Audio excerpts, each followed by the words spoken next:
I spent a year renovating a lake house with my own savings, trusting my parents' promise.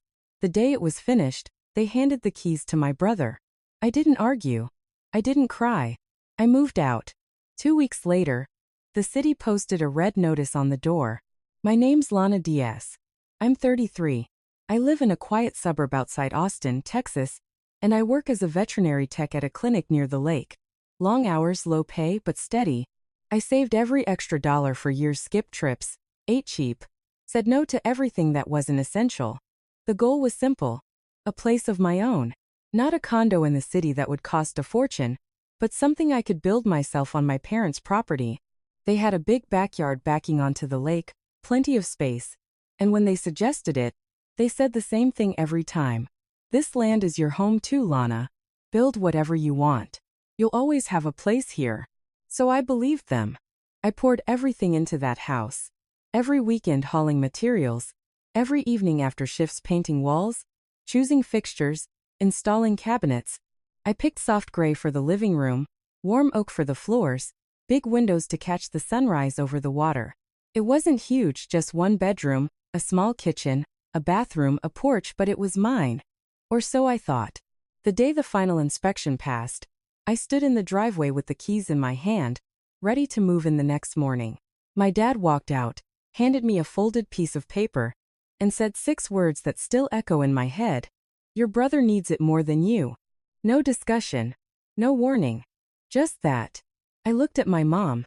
She gave the same tight, apologetic smile she always uses when she knows something is wrong but wants to keep the peace. Blake's starting a family. They need stability right now. You're young, no kids. You'll figure something out. Blake stood behind them, arms crossed, not even pretending to look guilty.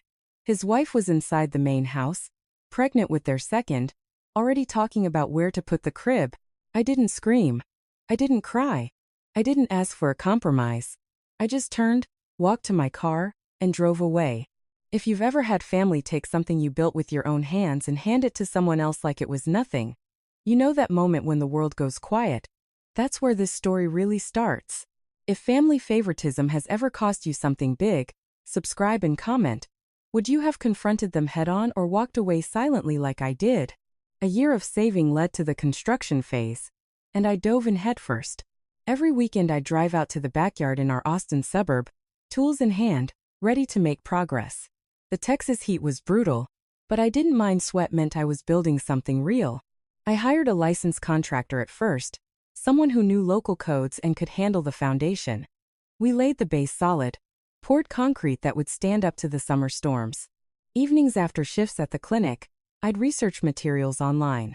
I chose durable tiles for the bathroom floor, easy to clean, resistant to humidity from the nearby lake. For the kitchen counters, I went with affordable quartz that looked high-end without breaking what was left of my budget. The cabinets were simple oak, warm, sturdy, something I could stay myself to save a few $100s. I spent one full Saturday sanding them down. The wood dust thick in the air, but the finish came out smooth. The walls went up next. I picked a soft gray for the living area, calm, neutral, perfect for unwinding after long days with animals. I painted it myself over 3 nights, brush in one hand, podcast in my ears to keep focused. The bedroom got a warmer beige, something cozy for reading late. I installed the windows, 2 big ones facing the lake, letting in that golden Texas sunset light. The porch was my favorite part. Simple wooden decking, enough space for a chair and a small table. I imagined mornings there with coffee, watching the water ripple. But then my dad started getting involved. Why pay those pros so much? He said one afternoon, looking over the plans. I know a guy from church who does plumbing on the side, cheaper, reliable. I pushed back. Dad, we need to stick to licensed folks for the permits. City codes are strict here. Mom chimed in from the kitchen. Your dad's right, Lana. We can save some money. It's not a big deal. I hesitated, but let it go, thought it was just small stuff. They brought in their friend for the electrical too. He's done houses before, Dad insisted. I checked the work, it seemed okay on the surface, but I worried about the inspections. We have to file the final paperwork, I said. Dad waved it off. We'll handle it. Don't stress. I backed off, figuring it was their land, their call. But that knot in my stomach started twisting tighter. The house was coming together, but something felt off, like the foundation wasn't as solid as I'd planned. When the house was finally complete, I stood in the driveway holding the keys, ready to move in the next morning. The paint was fresh. The appliances were installed. The porch light glowed soft against the Texas dusk. Everything was ready except the look on my dad's face when he walked out. He handed me a folded piece of paper and said 6 words that still feel like a slap. "Your brother needs it more than you." No explanation. No apology. Just that. I looked at my mom. She gave the same thin, apologetic smile she always used when she knew something was wrong but wanted to keep things calm. "Blake's wife is pregnant again. They need stability right now. You're young, no kids, you'll figure something out." Blake stood behind them, arms crossed, not even pretending to look guilty. His wife was inside the main house, already talking about where to put the crib, and how nice the lake view would be for the baby. I didn't scream. I didn't cry. I didn't ask for a compromise. I just turned, walked to my car and drove away. The next morning I called my landlord and asked if I could extend my lease another month. She said yes. I moved my boxes back into the apartment I'd been ready to leave. I didn't tell anyone. I didn't post about it. I just kept going to work, kept feeding the cats, kept pretending the world hadn't tilted sideways. The calls started 2 days later. First my mom, then Dad, then Blake. I let them go to voicemail. Mom's message was the usual. "Lana, honey, we need to talk. This isn't like you." Dad's was shorter. "You're overreacting. Come home so we can discuss this." Blake didn't leave a message, just kept calling until I blocked his number. I didn't respond. Not because I wanted to punish them, but because I had nothing left to say. They'd made their choice. I was making mine. The silence from my end seemed to confuse them more than anything. They were used to me being the one who fixed things, who stayed quiet, who smoothed everything over. They expected me to call back, to argue, to give them a chance to explain why I was wrong. But I didn't give them that. I focused on work. I took extra shifts at the clinic, stayed late to help with inventory, anything to keep my mind busy. The apartment felt small again, but it was mine. No one could take it away. 2 weeks later, the first real sign of trouble came. My dad called from a different number. I almost didn't pick up, but something made me answer. "Lana," he said, voice tight. "We've got a problem with the lake house. The city inspector came by. There's a red notice on the door." I leaned against the kitchen counter. "What kind of notice?" "Violation of building codes. They say the permits weren't finalized. Plumbing and electrical work isn't up to standard. They won't approve occupancy until it's fixed. Blake can't move in." I didn't say anything. I just listened. "Your dad brought in his friend to finish the job," Mom said in the background, voice shaking. "We thought it would save money." I closed my eyes. "I told you not to do that. I told you we needed licensed contractors for the permits." Silence on the line. Then Dad again. "We thought you'd handle the final paperwork. You were supposed to." "I was supposed to live there," I said quietly. "You changed the plan." They didn't argue. They just asked if I could come over, look at the notice, maybe call the city. I said no. I said it wasn't my problem anymore. They kept calling. Voicemails piled up. Texts from Blake, from Mom, from Dad. All variations of the same thing. "We need your help. This is your responsibility too. You can't just walk away." I didn't reply. I didn't owe them that. The house they took from me was now the house they couldn't use. And for the first time, I felt something close to relief. Days after I left, the calls kept coming. First it was Mom, voice soft and careful like she was talking to a child who might break. "Lana, honey, we didn't mean to hurt you. We just thought Blake needed it more right now." I didn't answer. I let the voicemail fill up. Dad called next, shorter, more frustrated. "This isn't like you. Come home so we can talk." Blake texted once. "You're being dramatic. It's just a house." I blocked him after that. I stayed in the apartment, went to work, fed the cats, kept my routine. The lake house sat empty, keys with them, but I didn't think about it much. I told myself it was over. Then the messages shifted. Mom sent a photo of the front door, bright red notice taped across it. "City inspector came. They won't let anyone move in until the permits are cleared. Lana, please, we need your help." I stared at the photo. The notice listed violations: incomplete plumbing inspection, unapproved electrical work, missing final occupancy permit. All things I'd warned them about when Dad insisted on using his church friend to finish the job. I told them the city was strict about codes in Austin's suburbs, especially near the lake where flooding rules applied. They'd brushed it off. "We'll handle it later," Dad had said. Now, later had arrived. Mom called again that night. "The plumber says it's a big fix, thousands of dollars, and the city won't budge without the paperwork you were supposed to file." I let her talk. When she paused, I said quietly, "I told you not to cut corners. I told you to stick with licensed people." She started crying. "We thought it would be fine. Your dad said his friend knew what he was doing. We were trying to save money, so you wouldn't have to pay more." "I already paid everything," I said. "Every dollar. Every weekend. You took that house from me the day it was finished." Silence. Then quieter. "Blake's wife is due soon. They're staying with us now. The baby's room is ready at the main house, but they wanted their own space. We promised them the lake house. Now they're angry. At us. At you." I didn't answer right away. I thought about Blake's wife. About the baby coming. About the life they'd planned. Then I said, "That's not my problem anymore." She sobbed. "How can you be so cold? We're family. Family doesn't take what you built and hand it to someone else like it was nothing," I said. "You made your choice. Live with it." I hung up. Blake called from a different number the next day. His tone was sharp. "You're really going to let this happen? Mom's falling apart. Dad's talking about selling the main house to cover the fines. All because you're too stubborn to help. You built the damn thing. Just come sign off on the paperwork so we can fix it." I looked at him. "You got the house. You wanted it. Now deal with the consequences." His face reddened. "You're unbelievable. Always playing the victim. You think you're so independent, but you're just selfish. Mom and Dad gave you everything, and this is how you repay them." I didn't flinch. They gave me a promise. Then they took it back. I repaid them by walking away. He stared at me like I'd slapped him. "You're really going to let this destroy the family?" "The family was destroyed the day they handed you my house," I said. "I'm just not pretending anymore." I walked past him to my car. He didn't follow. That night I sat on my tiny balcony, looking out at the city lights instead of the lake. The apartment was small, but it was quiet. No guilt trips ringing in my ears. No red notices waiting for me. Just me, my cats, and the choice I'd finally made. The calls turned desperate after the red notice went up.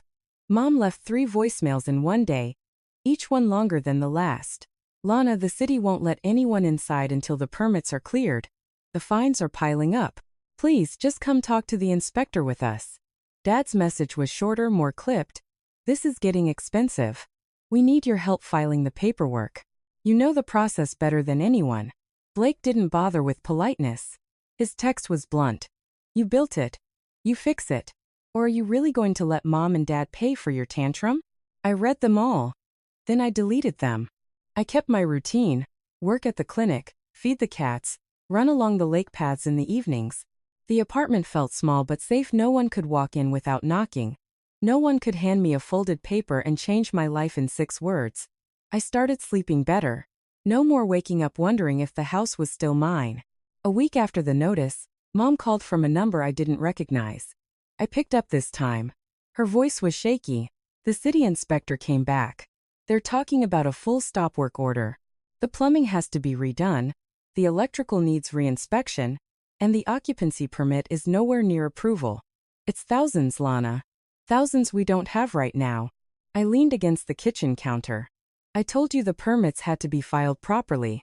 I told you not to use unlicensed people." She started crying. "We thought it would be fine. Your dad said his friend knew what he was doing. We were trying to save money so you wouldn't have to pay more." "I already paid everything," I said. "Every dollar. Every weekend. You took that house from me the day it was finished." Silence. Then, quieter. "Blake's wife is due in a month. They're staying with us now. The baby's room is ready at the main house, but they wanted their own space. We promised them the lake house. Now they're angry. At us. At you." I didn't answer right away. I thought about Blake's wife, about the baby coming, about the life they'd planned. Then I said, That's not my problem anymore, she sobbed. How can you be so cold? We're family. Family doesn't take what you built and hand it to someone else like it was nothing, I said. You made your choice. Live with it. I hung up. Blake called from a different number the next day. His tone was sharp. You're really going to let this happen? Mom's falling apart. Dad's talking about selling the main house to cover the fines. All because you're too stubborn to help. You built the damn thing. Just come sign off on the paperwork so we can fix it. I looked at him. You got the house. You wanted it. Now deal with the consequences. His face reddened. You're unbelievable. Always playing the victim.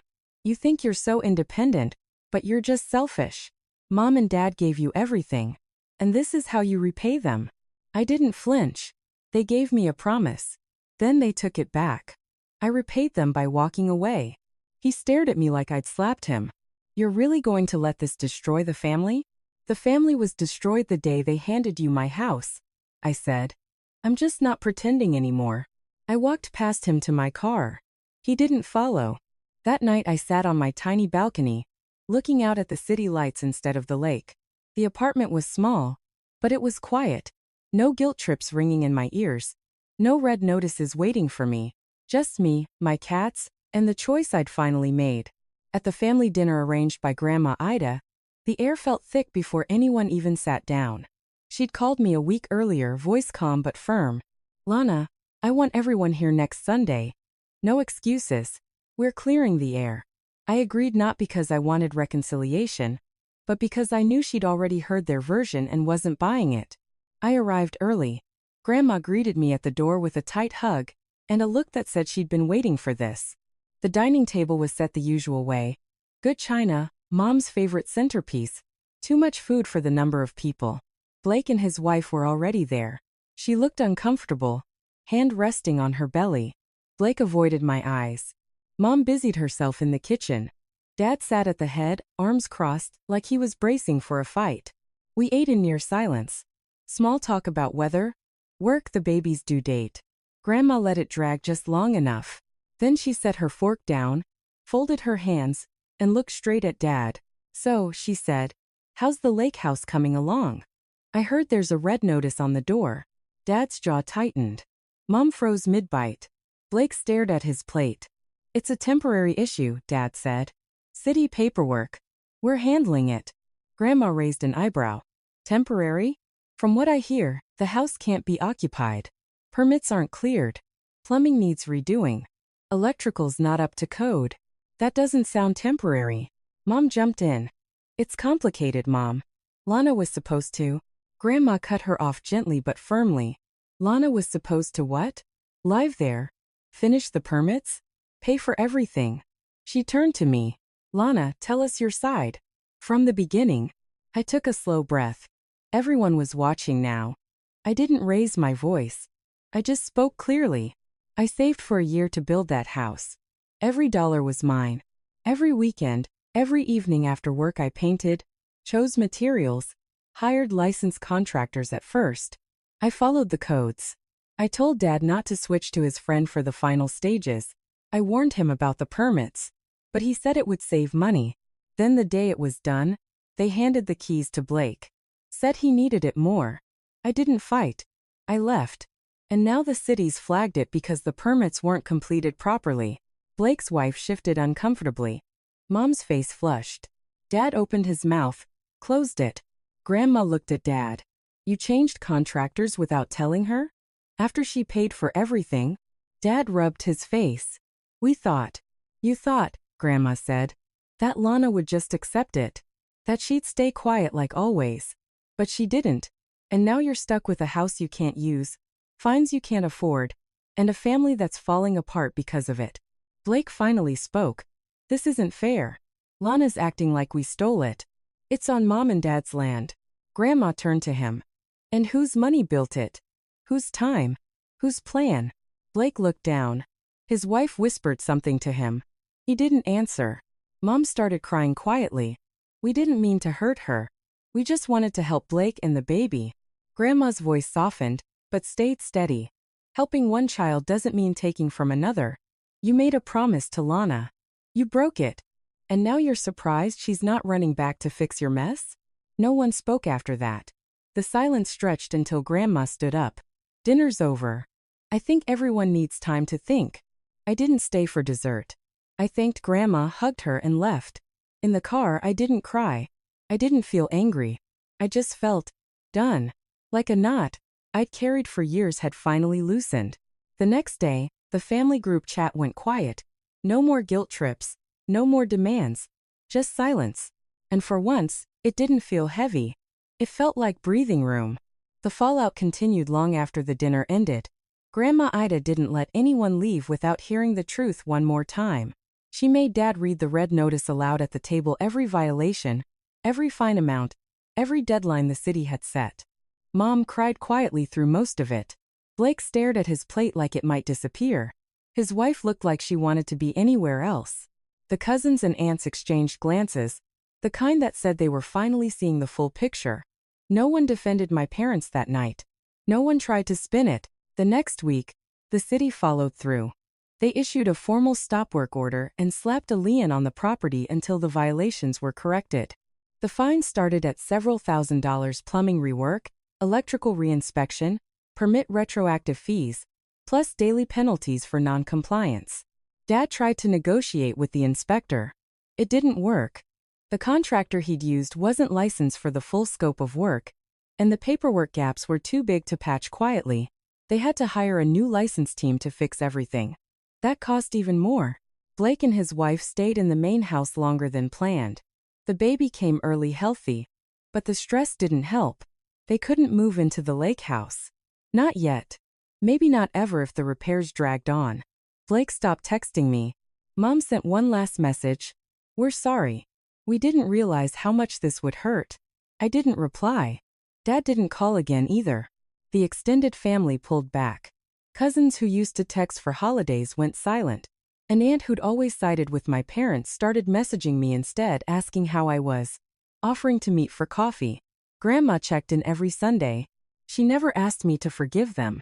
She just said, "You did the right thing by walking away." Sometimes love means protecting yourself first. I kept my apartment near downtown Austin. The view wasn't the lake, but it was mine. I started small habits again. Morning coffee on the balcony, running along the trails when the heat wasn't too bad, adopting a new rescue cat that liked to sleep on my keyboard while I worked. Work felt lighter. I took on more responsibility at the clinic, even trained a new tech. No one there knew the full story, and I liked it that way. Months passed. The lake house eventually got fixed after my parents paid the fines and hired proper contractors, but it never felt the same. Blake and his family moved in late, but the damage was done. The house carried the weight of what happened. They didn't invite me to see it. I didn't ask. I don't hate them. I don't wish them ill. I just don't carry their expectations anymore. I don't fix their messes. I don't wait for apologies that won't come. I learned that family promises mean nothing without fairness. Setting boundaries isn't selfish, it's survival. And when favoritism tries to define your worth, the strongest thing you can do is walk away and build your own definition. The lake still looks beautiful from the highway when I drive past. But I don't stop anymore. I keep going. If you've ever had to draw a line with the people who raised you, you know it's not easy. But you also know the peace that comes after. It's worth every step.